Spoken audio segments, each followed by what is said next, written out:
রাসূলের নির্দেশ হলো তোমরা সাদকাতুল ফিতরা আদায় করে ফেলো। এই ফিতরা আদায় করাটা হচ্ছে ওয়াজিব। ওয়াজিব তরক করা কবিরা গুনাহ, মহাপাপ। সেজন্য বলছি আমাদের সবাইকে সাদকাতুল ফিতরা আদায় করা লাগবে। এই সাদকাতুল ফিতরা আদায় করা যে ওয়াজিব, এই প্রসঙ্গে সুনানে নাসাই শরীফের বর্ণনায় হাদিস আসছে 2507 নম্বর হাদিস। কাইস ইবনে সাদ রাদিয়াল্লাহু তাআলা আনহু হাদিসটি বর্ণনা করেছেন। তিনি বলেন, রাসূলুল্লাহ, জুড়ে বলুন সাল্লাল্লাহু আলাইহি ওয়াসাল্লাম, আমাদেরকে যাকাতের বিধান অবতীর্ণ হওয়ার পূর্বে সাদকাতুল ফিতর আদায় করার জন্য নির্দেশ দিতেন। যেদিন থেকে যাকাতের বিধান নাজিল হয়ে যায়, সেদিন থেকে আল্লাহ রাব্বুল আলামিন রাসূলের মাধ্যমে জানিয়ে দেন সবাই যেন যাকাত প্রদান করে। আল্লাহর হাবিব আমাদেরকে যাকাত আদায়ের জন্য বাধ্যতামূলক করলেন সামর্থ্য অনুযায়ী। আর সাদকাতুল ফিতরার ক্ষেত্রে আল্লাহর হাবিব আমাদেরকে নিষেধ করেন নাই, আর আদেশও করেন নাই। যার মন চায় সাদকাতুল ফিতর আদায় করবে এমনটি নয়। আল্লাহর রাসূল এই কথাটা স্পষ্ট করেন নাই, সাদকাতুল ফিতর আর আদায় করতে হবে না, যাকাত আদায় করো এমনটি বলেন নাই। যাকাতের বিধান ফরজ হয়েছে, এরপরেও আল্লাহর রাসূল কিছু বলেন নাই। তার মানে হলো সাদকাতুল ফিতর আদায় করাটা হচ্ছে ওয়াজিব। সুবহানাল্লাহ, জোরে বলেন। এই হাদিস থেকে আমরা জানলাম যাকাত ফরজ হওয়ার পূর্বে সাদকাতুল ফিতর আদায় করাটা বাধ্যতামূলক ছিল, ফরজ ছিল। কিন্তু যাকাত ফরজ হওয়ার পরেও সাদকাতুল ফিতর আদায় করা, এটাকে আল্লাহর হাবিব ওয়াজিব করে দিয়েছেন। তার মানে যাকাতও আদায় করতে হবে, ফিতরাও আদায় করতে হবে। আউযু বিল্লাহি মিনাশ শাইতানির রাজীম।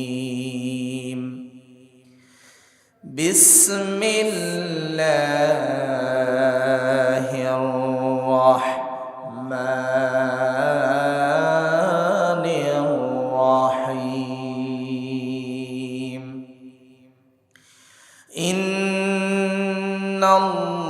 ইন্নাল্লাহা ওয়া মালাইকাতাহু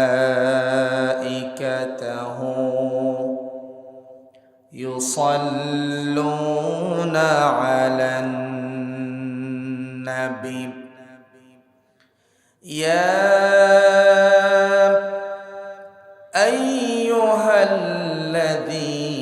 আইয়ুহাল্লাযীনা আমানু সাল্লু আলাইহি ওয়া সাল্লিমু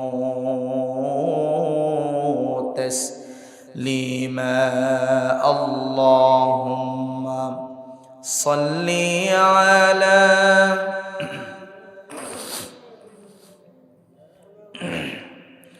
ওয়া আলা আলি সাইয়্যিদিনা।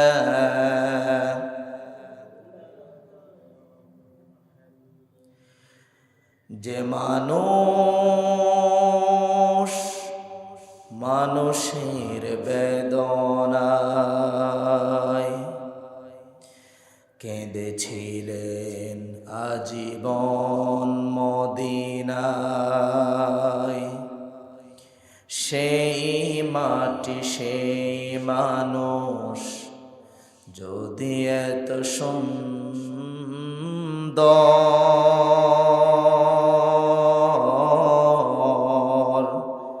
না জানি, তাহলে তুমি কত সুন্দর। আল্লাহুম্মা সাল্লি আলা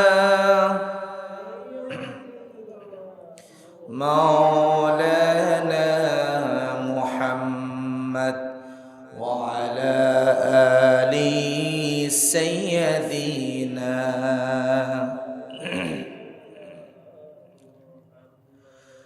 قدموں میں مصطفیٰ کی میرا ناظر ہوتا وہ خاک پاک ہوتی ہے میں کہ کروں ہوتا بلغ العلا بکمالہ کشف الدجى بجماله حسنت جميع خصاله صلوا عليه وآله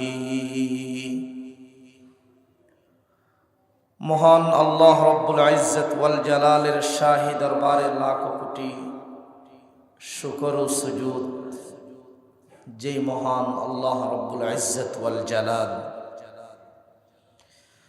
আমাদেরকে অত্যন্ত দয়া করে মায়া করে মোহাব্বত করে ভালোবেসে দুনিয়ার সমস্ত ঝামেলা থেকে আলাদা করে পৃথিবীর শ্রেষ্ঠ জায়গা আল্লাহর ঘর পবিত্র মসজিদে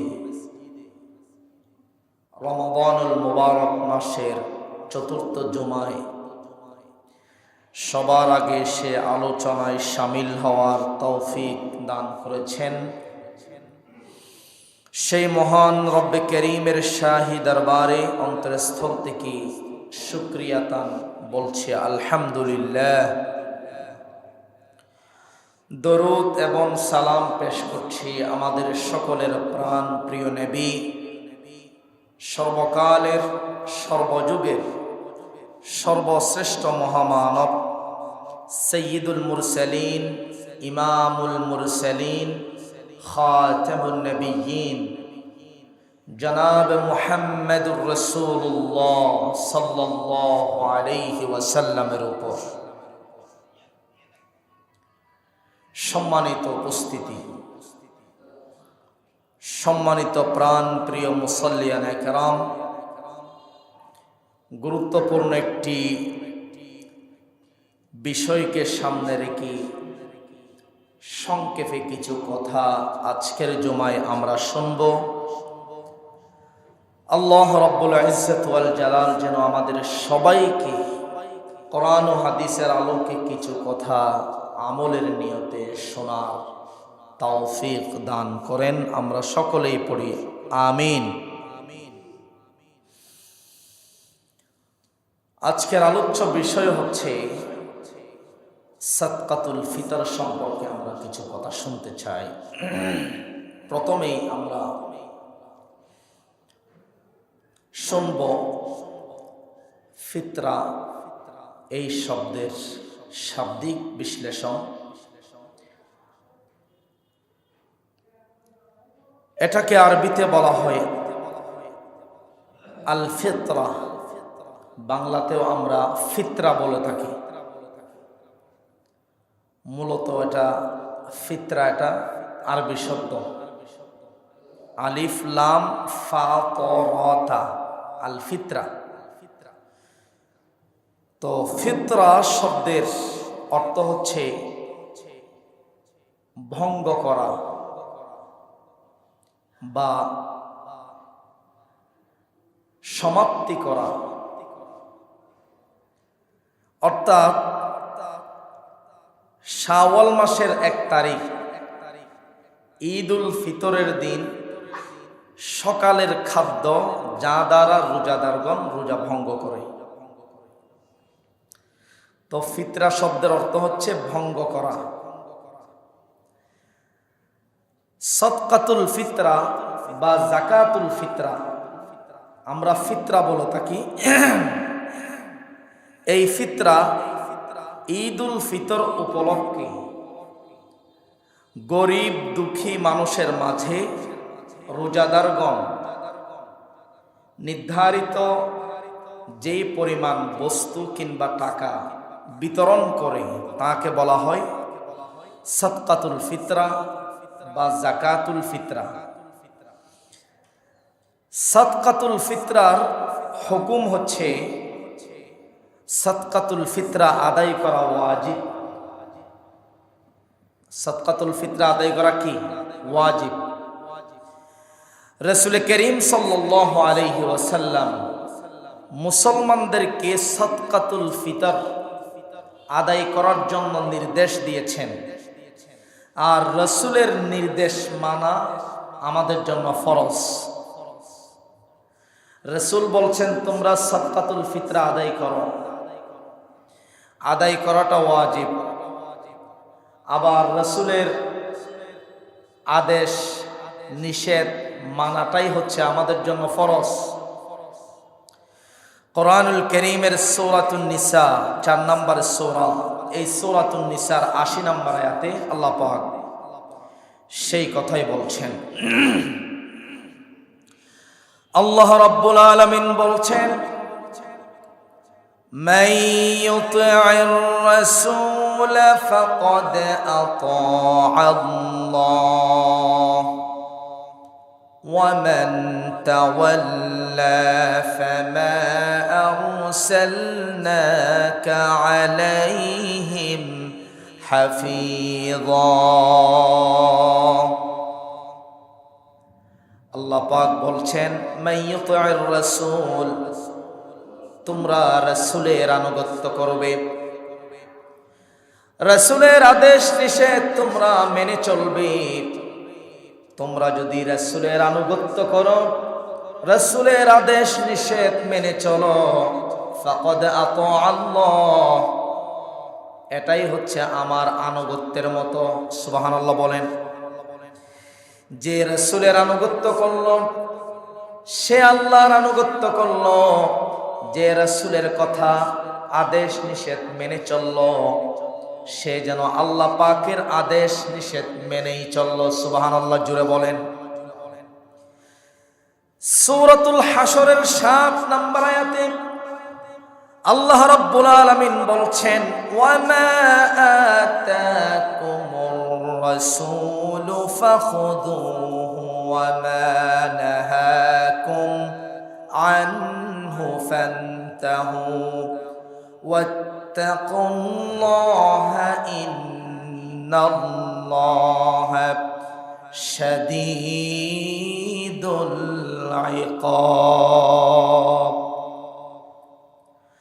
আল্লাহ রাব্বুল আলামিন বলছেন, আমার রাসূল তোমাদেরকে যা দিয়েছেন তা তোমরা গ্রহণ করো, আর যা থেকে তোমাদেরকে নিষেধ করেছেন তা থেকে তোমরা বিরত থাকো, আর আল্লাহকে ভয় করো, নিশ্চয় আল্লাহ পাক শাস্তি দেওয়ার ক্ষেত্রে কঠোর।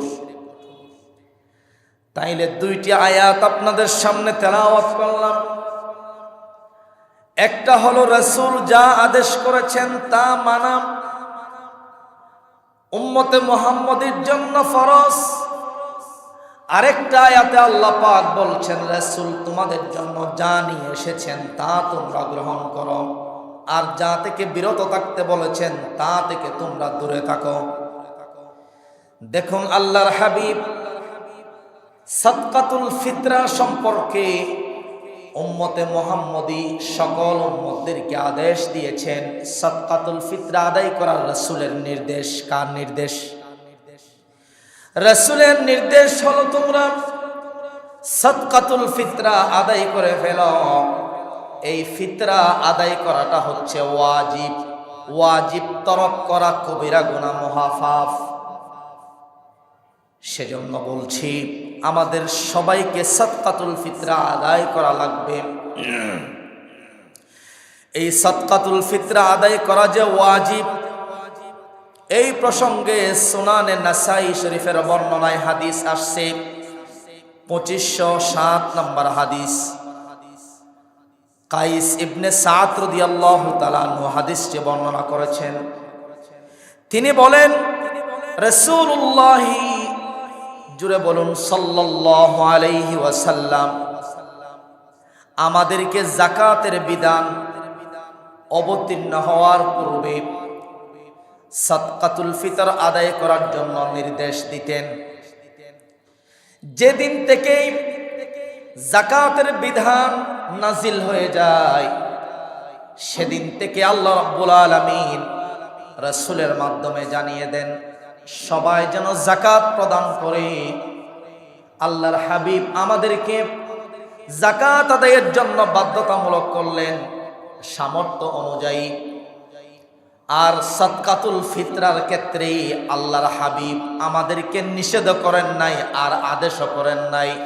যার মন চায় সাদকাতুল ফিতর আদায় করবে এমনটি নয়। আল্লাহর রাসূল এই কথাটা স্পষ্ট করেন নাই সাদকাতুল ফিতর আর আদায় করতে হবে না, যাকাত আদায় করো এমনটি বলেন নাই। যাকাতের বিধান ফরজ হয়েছে, এরপরেও আল্লাহর রাসূল কিছু বলেন নাই। তার মানে হলো সাদকাতুল ফিতর আদায় করাটা হচ্ছে ওয়াজিব। সুবহানাল্লাহ, জুড়ে বলেন। এই হাদিস থেকে আমরা জানলাম যাকাত ফরজ হওয়ার পূর্বে সাদকাতুল ফিতর আদায় করাটা বাধ্যতামূলক ছিল, ফরজ ছিল।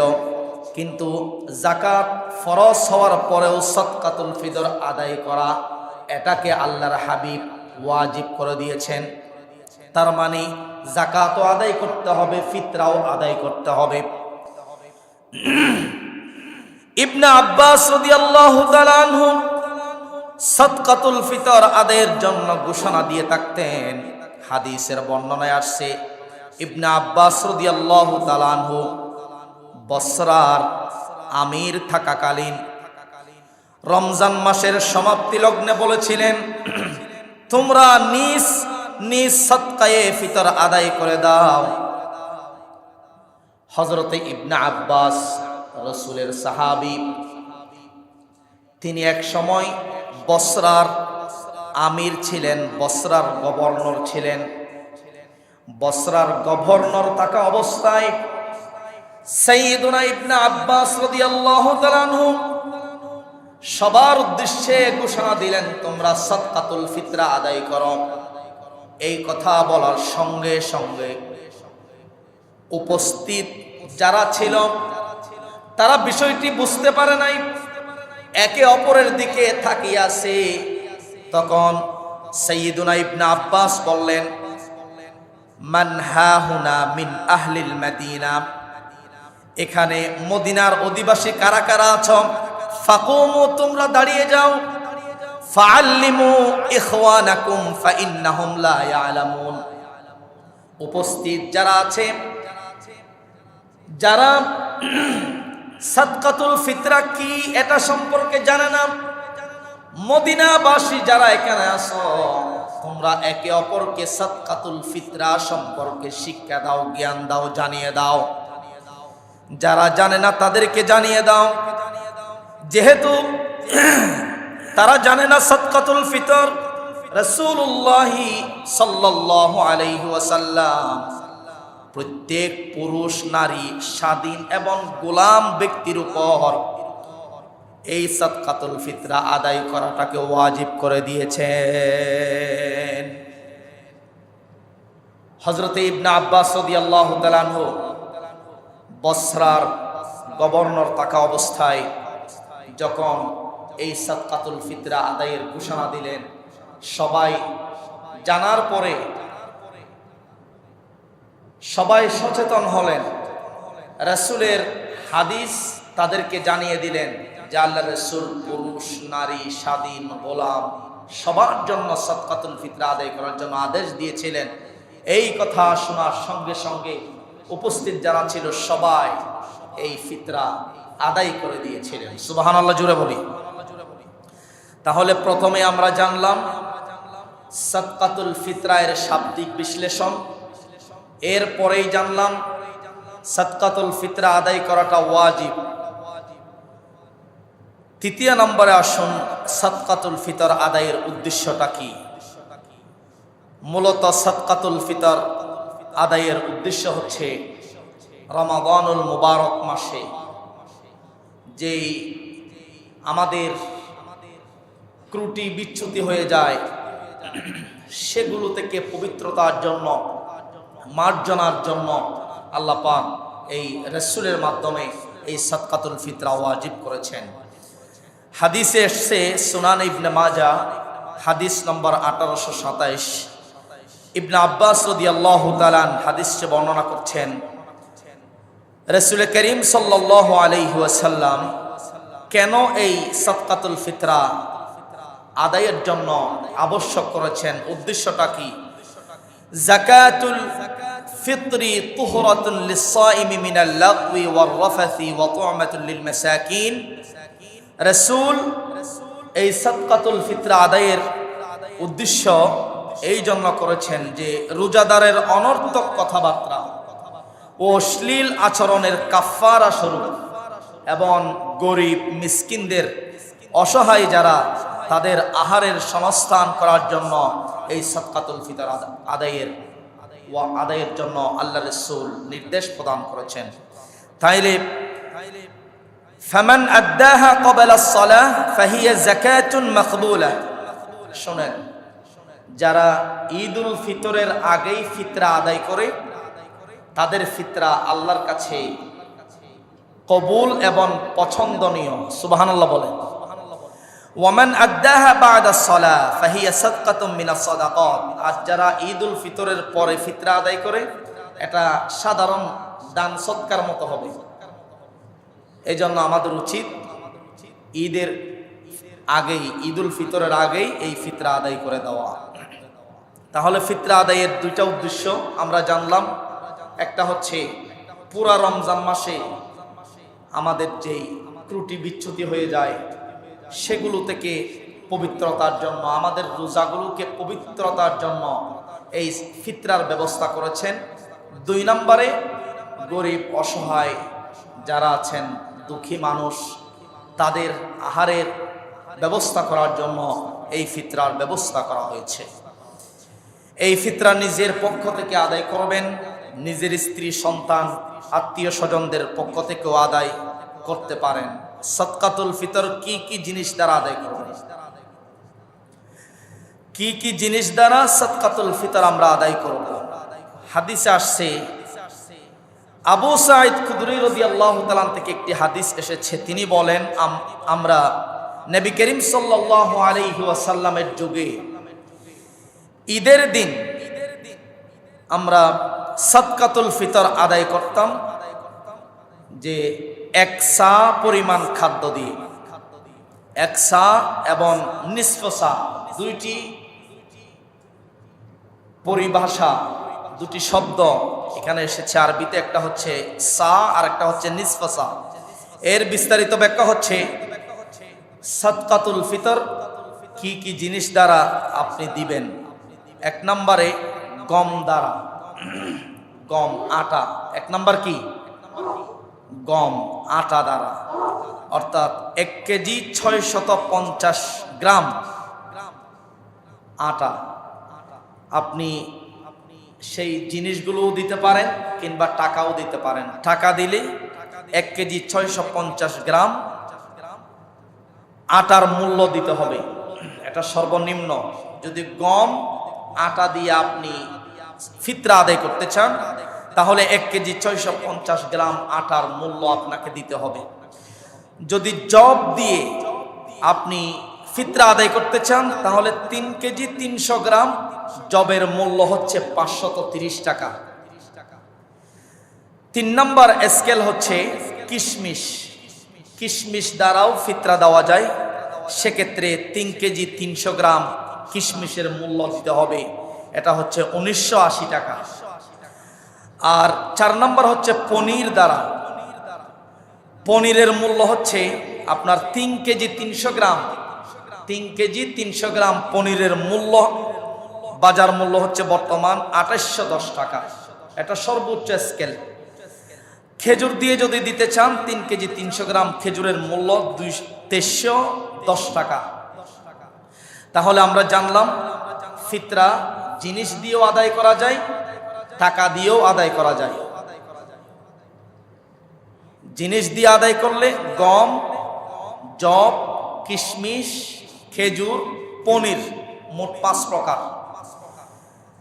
তো গমের মূল্য দিবেন 110, জবের মূল্য 530, এরপরে কিশমিশ হিসাবে দিলে 1980, খেজুর হিসাবে দিলে 2310 এবং পনির হিসাবে দিলে 2810, অর্থাৎ সর্বোচ্চ 2810 টাকা 2026 সালের ফিতরার পরিমাণ, আর সর্বনিম্ন হচ্ছে 110 টাকা।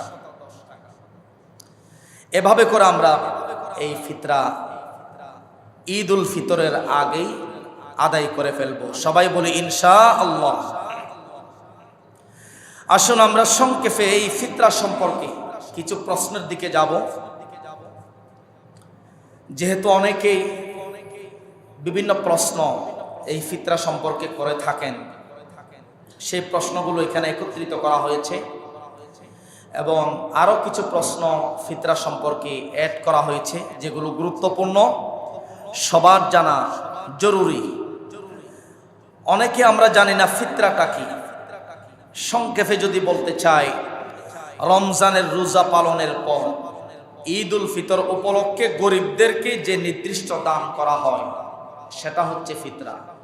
সহজ ভাষা, ফিতরা আদায় করা হচ্ছে ওয়াজিব। বলেন, ফিতরা আদায় করা কি? ওয়াজিব। এই ফিতরা কেন দিতে হয়? রোজার ভুল ত্রুটির জন্য দিতে হয় এবং গরিব অসহায়দেরকেও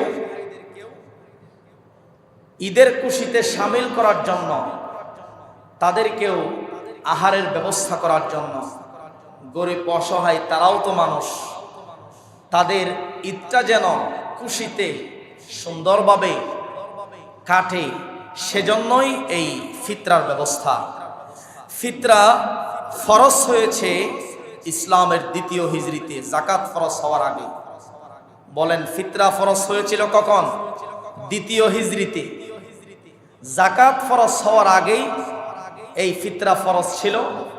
পরবর্তীতে যাকাত যখন ফরজ হয়ে যায় তখন ফিতরা আদায় করাটা ওয়াজিব হয়ে যায়। কি হয়ে যায়? ওয়াজিব হয়ে যায়। এই ফিতরা কাদের উপর ওয়াজিব? এক কথাই যদি বলতে চাই, যাদের উপর যাকাত ওয়াজিব তাদের উপর ফিতরা ওয়াজিব। যারা নিসাব পরিমাণ সম্পদের মালিক, যাদের উপর যাকাত ফরজ তাদের উপর ফিতরাও ফরজ। ফিতরার নিসাব কত? 52.5 তোলা রূপা বা 7.5 তোলা স্বর্ণের সমমূল্য সম্পদের মালিক হল। অর্থাৎ এক কথায় যাকাত যাদের উপর ফরজ, ফিতরাও তাদের উপর ফরজ।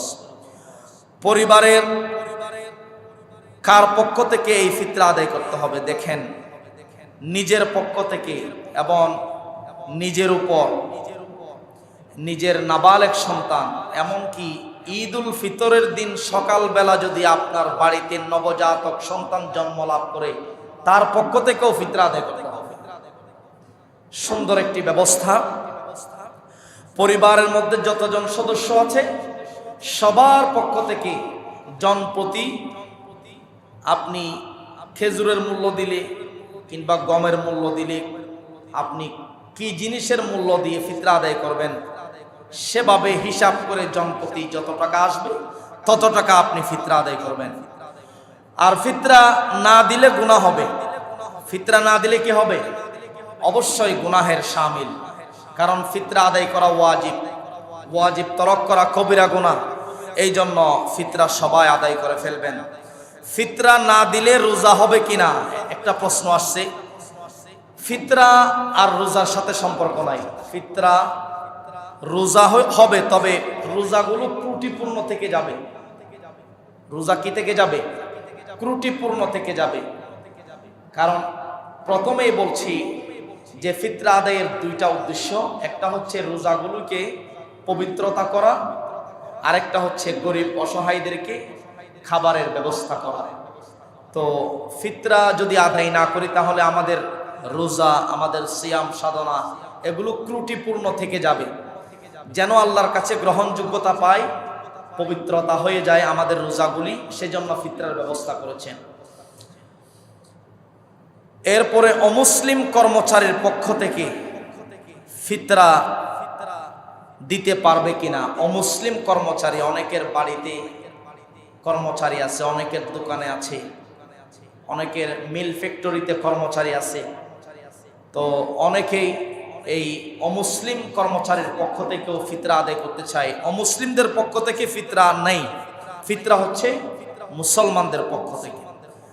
আর ফিতরার সর্বনিম্ন টাকা হচ্ছে 110, সর্বোচ্চ হচ্ছে 2805 টাকা। 26 সালে সর্বোচ্চ 2805 টাকা, আর সর্বনিম্ন কত টাকা? 110 টাকা। ধনী ব্যক্তি কি সর্বনিম্ন 110 টাকা দিয়ে ফিতরা দিবে? যারা সামর্থ্যবান তারাও যদি বাকিদের মতো 110 টাকা দিয়ে দেয়, এটা হবে কিনা? অবশ্যই হয়ে যাবে, তবে সামর্থ্য অনুযায়ী দিলে এটা আল্লাহর কাছে গ্রহণযোগ্যতা বেশি, পছন্দনীয় বেশি। যেহেতু আল্লাহ পাক আপনাকে সামর্থ্য দিয়েছেন, সম্পদের মালিক বানালেন, আপনিও তো বাকি 10 জনের মতো দিতে পারেন না। এজন্য সামর্থ্য যদি বেশি থাকে, আপনার থেকে অসহায়রা যেন বেশি পরিমাণে পায়, এই জন্য আপনাকে সর্বোচ্চ যেটা সেটা দিয়ে ফিতরা দেওয়ার চেষ্টা করতে হবে। সর্বনিম্ন যেটা সেটা দিয়ে আদায় করলেও হবে, তবে উত্তম হচ্ছে ধনীদের জন্য সর্বোচ্চ ফিতরা যেটা পরিমাণ সেটা দিয়ে আদায় করা। আরেকটা বিষয়, অনেকেই জিনিস দিয়ে ফিতরা আদায় করতে চায়, আবার অনেকেই টাকা দিয়ে। কোনটা উত্তম বেশি? টাকার ক্ষেত্রে এটা উত্তম বেশি। হানাফি মাযহাব অনুযায়ী টাকা দিয়ে ফিতরা দেওয়াটা সর্বোত্তম। জিনিস দিয়ে দেওয়ার চাইতে টাকা দিয়ে দেওয়া আমাদের হানাফি মাযহাব অনুযায়ী সবচেয়ে উত্তম। কারণ আপনি জিনিস দিয়ে ফিতরা আদায় করলে তার ওই জিনিসটা নাও লাগতে পারে। আপনি যদি নগদ অর্থ দেন, নগদ অর্থ প্রদান করলে অসহায় লোকটা তার মন মতো ওই টাকা দিয়ে জিনিস ক্রয় করতে পারবে, ঠিক কিনা বলেন? এই জন্য ইমাম আবু হানিফা রাহমাতুল্লাহি আলাইহি বলছেন সবচেয়ে উত্তম হচ্ছে নগদ অর্থ দিয়ে ফিতরা আদায় করা। হানাফি মাযহাবে সেম। যাকাতের ক্ষেত্রেও অনেকে শাড়ি, লুঙ্গি, বিভিন্ন জিনিস দিয়ে যাকাত প্রদান করে। হানাফি মাযহাবের বিধান অনুযায়ী নগদ অর্থ দিয়ে ফিতরা, নগদ অর্থ দিয়ে যাকাত আদায় করা আল্লাহর কাছে বেশি গ্রহণযোগ্য, এবং নগদ অর্থ প্রদান করলে অসহায় যারা তারাও বেশি খুশি হয়, মন মতো পছন্দ মতো জিনিস দোকান থেকে ক্রয় করতে পারে। সুবহানাল্লাহ জুড়ে বলি। এই জন্য টাকা দিয়ে ফিতরা দিবেন, টাকা দিয়ে যাকাত আদায় করবেন, জিনিস দিয়ে নয়। আমরা উত্তমটা গ্রহণ করব। জিনিস দিয়ে দিলেও হবে, তবে উত্তম যেটা সেটাই আমরা মানব, বলি ইনশাআল্লাহ। প্রিয় ভাইরা, এরপরে আসুন, চাল দিয়েও ফিতরা আদায় করা যায়। চালের ক্ষেত্রে 3 কেজি 300 গ্রাম চালের মূল্য আদায় করতে হবে। এরপরে ফিতরা আদায়ের ক্ষেত্রে সঠিক সময়, সঠিক পদ্ধতি কিরকম? ঈদের দিন সুবহে সাদেকের পর থেকেই ঈদের নামাজের আগ পর্যন্ত, এটা হচ্ছে উত্তম সময়। আপনি ঈদের আগে দিতে পারেন নাই, ঈদের দিন ফজরের পর থেকে নিয়ে ঈদ উল ফিতরের আগ পর্যন্ত এই সময়টা হচ্ছে উত্তম সময় ফিতরা দেওয়া। তো অনেকেই রমজানের আগে ভাগেই দিয়ে দিতে চায়, এটাও দিয়ে দেওয়া যায়। আপনি আগে দিলে তো অসহায় যারা তারা আগেই কেনাকাটা সেরে নিতে পারবে, তো এই জন্য আগেও দেওয়া যায়। ঈদের নামাজের পর দিলে কি এই ফিতরা আদায় হবে? অনেকেই এই প্রশ্ন করে থাকেন যে হুজুর ঈদের আগে দিতে পারি নাই ব্যস্ততার কারণে, এখন তো ঈদের নামাজ পড়ে ফেলছি। অনেকে ঈদের দিন সন্ধ্যাবেলাও এই প্রশ্ন করে থাকেন, হুজুর কি অবস্থা হবে, আমি তো ফিতরা দিতে পারি নাই। তো ঈদের দিনও আপনি ঈদের নামাজের পরেও দিতে পারবেন, তবে সেটা সাধারণ সদকা হিসাবে গণ্য হবে। এই জন্য আমরা যদি উত্তম সাদকা আল্লাহর কাছে গ্রহণযোগ্য ফিতরা হিসাবে, আমরা আল্লাহর কাছে উত্তম গ্রহণযোগ্য ফিতরা হিসাবে আমরা যদি আল্লাহর কাছে নিজের ফিতরাকে কবুল করতে চাই, পছন্দনীয় করতে চাই, ঈদের আগে দিতে হবে না পরে? ঈদের আগেই এই ফিতরা আদায় করে দিতে হবে হিসাব করে। এরপর আরেকটি প্রশ্ন, ফিতরা কি আত্মীয়দের দেওয়া যাবে? হ্যাঁ, অবশ্যই। আপনার আত্মীয় স্বজনদের মধ্যে যারা গরিব আছে, অসহায় আছে, তাদেরকেও আপনার ফিতরার টাকা, যাকাতের টাকা আত্মীয় স্বজনদের মধ্যে এই ফিতরা এবং যাকাতের টাকা বন্টন করতে পারবেন। কারণ আত্মীয় যারা অসহায় তারা হকদার বেশি, আত্মীয় স্বজনরাই বেশি হকদার। সেক্ষেত্রে ফিতরার নাম উল্লেখ করে তাদেরকে দিবেন না, যাকাতের টাকা উল্লেখ করে দিবেন না। কারণ আপনার আত্মীয় স্বজনদেরকে যখন অসহায় যারা তাদেরকে যাকাতের টাকা দেন, ফিতরার টাকা দেন, নাম উল্লেখ করে দিলেই তাদের মনে একটু কষ্ট আসতে পারে। এই জন্য রাসূল বলছেন নাম উল্লেখ করার দরকার নাই, যে তোমাকে ফিতরার টাকা দিচ্ছি, যাকাতের টাকা দিচ্ছি, উল্লেখ করার দরকার নাই, মনে মনে থাকলে হবে। দেওয়ার সময় হাদিয়া হিসাবে দিতে পারেন। মানে আপনি বলবেন নাও এগুলা হাদিয়া, কিন্তু আপনার অন্তরে থাকবে কি? যাকাত। আপনার অন্তরে থাকবে ফিতরা। তো আপনার আত্মীয় স্বজন যেন খুশি হয়, মনের মধ্যে কষ্ট না পায়, দেওয়ার সময় হাদিয়া নাম উল্লেখ করবেন, কিন্তু আপনার মনে থাকবে ফিতরা, আপনার মনে থাকবে যাকাত। সেভাবেই যেন আল্লাহ তাআলা আমাদেরকে যাকাত ভিত্তিক ব্যবস্থা, ফিতরা ব্যবস্থা আদায় করার তৌফিক দান করেন। আমরা সকলে বলি আমিন। যেই ঘরে উপযুক্ত সন্তান আছে, অর্থাৎ সন্তান সম্পদের মালিক, সেই ঘরে বাবার পক্ষ থেকে সন্তান, মায়ের পক্ষ থেকে, বাবার পক্ষ থেকে, স্ত্রীর পক্ষ থেকে, সন্তানদের পক্ষ থেকে এই ফিতরা অবশ্যই অবশ্যই আদায় করতে পারবে। তবে সেক্ষেত্রে বাবা যদি সামর্থ্যবান থাকে, অনেক বাড়িতে আছে না, বাবাও সম্পদের মালিক, সন্তানও সম্পদের মালিক, এরকম আছে না নাই? তো সেক্ষেত্রে বাবার থেকে জিজ্ঞেস করতে হবে। সন্তান যদি ফিতরা আদায় করতে চায়, নিজের বাবাকে জিজ্ঞেস করবে যে আপনিও তো সামর্থ্যবান, আমিও সামর্থ্যবান, তো আমি সন্তান হিসাবে আপনার ফিতরা আদায় করতে চাই। তো বাবা যদি অনুমতি দেয়, ঠিক আছে তুমি দিয়ে দাও, তখন আপনি দিয়ে দিতে পারবেন।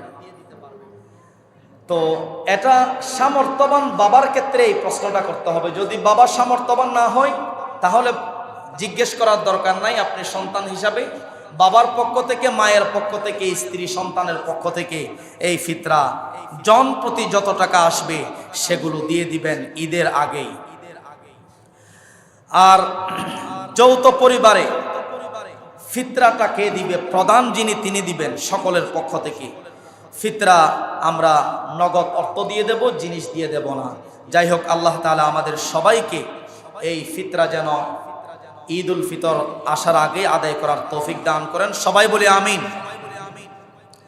প্রিয় ভাইয়ের আমার, আরেকটি প্রশ্ন, অনেকেই মাদ্রাসার মধ্যে যাকাতের টাকা দিতে চায়, ফিতরার টাকা দিতে চায় মাদ্রাসার মধ্যে। মাদ্রাসার ক্ষেত্রে একটা বিষয় আমাদেরকে খেয়াল করতে হবে। এই বিষয়টা যদি আমরা খেয়াল না করি, আমরা গুনাহগার হব। ভালো করে খেয়াল করবেন। যেই মাদ্রাসায় এতিম ছাত্র লেখাপড়া করে, ফিতরা, যাকাত, দান সদকা এগুলো হচ্ছে এতিমের হক। কার হক? এতিমদের হক। এগুলো এতিমদের কাছেই বন্টন করতে হবে। তো যেই মাদ্রাসার মধ্যে এতিম ছাত্র আছে, আপনাকে গিয়ে দেখতে হবে এতিম আছে কিনা।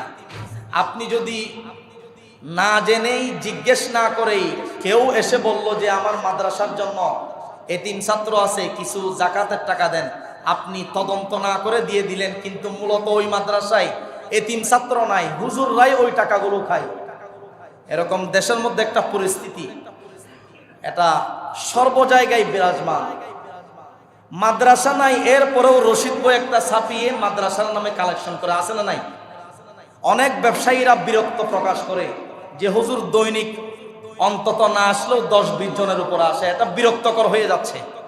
অথচ আপনি তদন্ত করে দেখবেন কোনো মাদ্রাসা নাই, মাদ্রাসার নামে রশিদ বই চাপিয়ে দুকাবাজি করছে। এরকম হাজার হাজার আলেম আছে, আলেম নামে আলেম, ঠিক কিনা বলেন?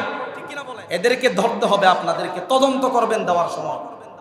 একজন দুকাবাজ আলেমের কারণে আরো 10 জন সত্য আলেম, যাদের সত্য মাদ্রাসা আছে, সত্য এতিম ছাত্র আছে, তারা বঞ্চিত হয়। তো এই জন্য খুব আপনারা তদন্ত করে আপনাদের যাকাতের টাকা দিবেন মাদ্রাসায়। যেই মাদ্রাসায় এতিম ছাত্র আছে, যেই মাদ্রাসায় অসহায় ছাত্র আছে, এই ফিতরার টাকা, যাকাতের টাকা হুজুরদের বেতন দেওয়া হারাম, নাজায়েজ। যাকাতের টাকা থেকে মাদ্রাসা চলতে পারে না। যাকাতের টাকা দিয়ে মাদ্রাসা চলতে পারে না, জাকাতের টাকা দিয়ে হুজুরদের বেতন দিতে পারে না, জাকাতের টাকা দিয়ে মসজিদের কাজ হয় না, মসজিদ মাদ্রাসা নির্মাণের কাজ হয় না, জাকাতের টাকা, ফিতরার টাকা, দান সদকা এগুলো গরিবদের হক, গরিবদের মধ্যে বন্টন করতে হবে।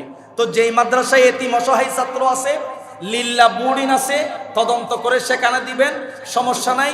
যদি এতিমদের মধ্যে, এতিম ছাত্রদের মধ্যে খরচ করে তাহলে সমস্যা না, আপনি দিতে পারেন, একটু তদন্ত করে দিতে হবে।